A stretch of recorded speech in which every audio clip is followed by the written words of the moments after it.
So, our topic for today is Transformer. A transformer is a neural network architecture designed to process sequences such as text. It is the foundation of the most modern NLP systems, including models used for chatbots, translation, summarization, and code generation. So, why transformers were created? Older models such as RNS and LSTMs process text sequentially, like from word 1 to word 2 to word 3 to word 4. And this creates two major problems. Training is slower because words are processed one at a time. Information from earlier words can fade as sequences become longer, especially in RNS. So transformers instead process tokens in parallel. Like word 1, word 2, word 3, word 4, they are processing simultaneously. This allows the model to examine the relationships between tokens throughout the sequence efficiently. So, tokenization and embeddings. What is the relationship of a transformer? So, before a transformer can process text, have the text, tokens, embeddings, and then transformer. Tokenizer converts text into tokens or tokenized. And embedding layer converts each token into a numerical vector, and the transformer processes these vectors. Libraries such as Hugging Face make this easy because pre-trained models already contain their embedding layers. Next is attention, or this attention is understanding context. The key mechanism behind transformers is attention, of course. Attention allows each token to determine which other tokens are important to to me right now. For example, the animal didn't cross the street because it was too wide. For the word it, the model needs to determine whether it refers to animal or street. From context, street should receive more attention because wide makes more sense in the relationship into the street. So attention helps produce context-aware representations of tokens. Next is multi-head attention. Transformers don't use just one attention mechanism. They use multiple attention heads. Different heads can learn different relationships. Like, for example, in the head sentence, head 1 is for the subject and verb, head 2 is adjective and noun, for head 3 is pronoun and refers reference noun, and head 4 for the other contextual patterns. And we combine representation. So importantly, we don't manually tell each head what relationship to learn.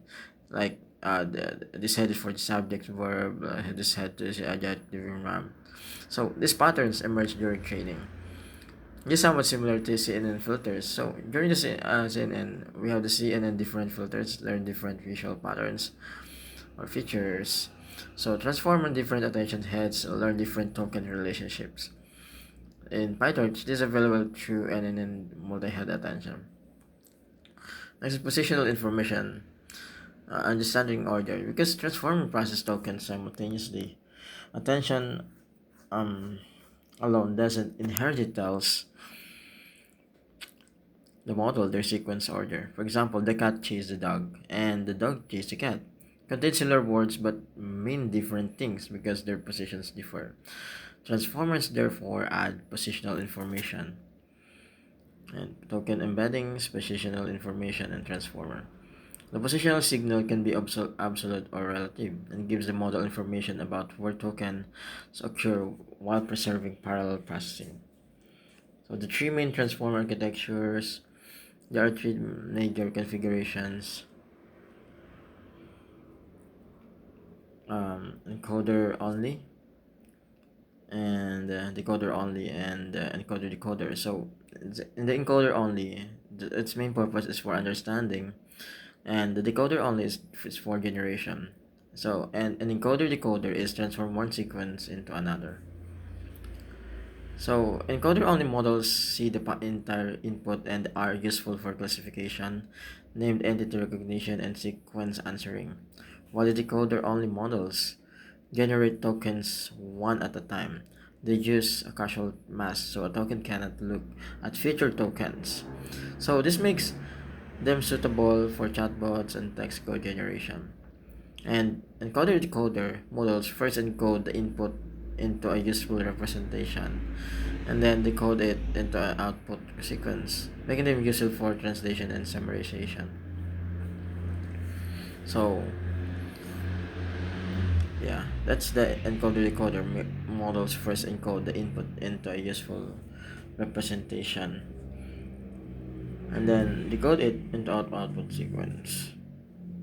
Let's make full translation and then summarization. So the big picture of the transformer is from the raw text and the tokenization and the tokens IDs, embeddings, positional information, multi-head attention, and different head learns different relationships. And here is after that context-aware representations, then transformer layers. Then the final task is classification or generation or translation. So here's the most important concepts. Transformer is overall architecture. Attention determines which tokens are relevant to each other. Multi-head attention learns multiple types of relationships. And positional information tells model about token order. And encoder is for understanding, decoder for generation, and decoder for transformation.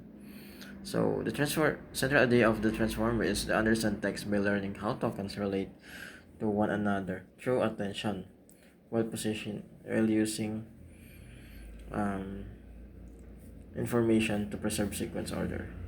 So transformers understand text by learning how tokens relate to each other, to one another through attention. So let's dive in the decoder because it's used by the GPT or modern AI right now. So transformers like GPT during training, the model learns to predict the next token using the current and previous tokens. For example, suppose the training text is like the cat is sleeping on the sofa. The training objective looks like input the and then cat, the target is cat, and the cat is the target is and then the cat is um the target is sleeping and the cat is sleeping on the cat is sleeping on and the target is the and the cat is sleeping and its target is sofa. Why can't this see the figure tokens? Decoder uses casual attention mask. Imagine we're passing the cat is sleeping.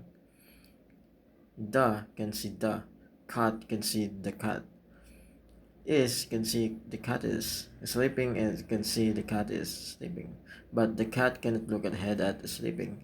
Otherwise, during training, the model could simply cheat by looking at the answer. So during training, suppose input the cat is sleeping, expected next token the cat is sleeping. So the model breaks prediction. Previous tokens, transform decoder, probability and possible next token, predicted next token, compare with actual next token, and then loss by propagation update weights. So for the language models, the loss is usually cross interpolars rather than MSE. Then during actual generation after training, we might give it the cat is, and then the decoder predicts the cat is sleeping. Then the sleeping becomes part of the context. The cat is sleeping on. Then the and so on. So our understanding um, is great, and the decoder is trained to predict the next token based on the tokens that come before it without being allowed to look at the future tokens. That's it.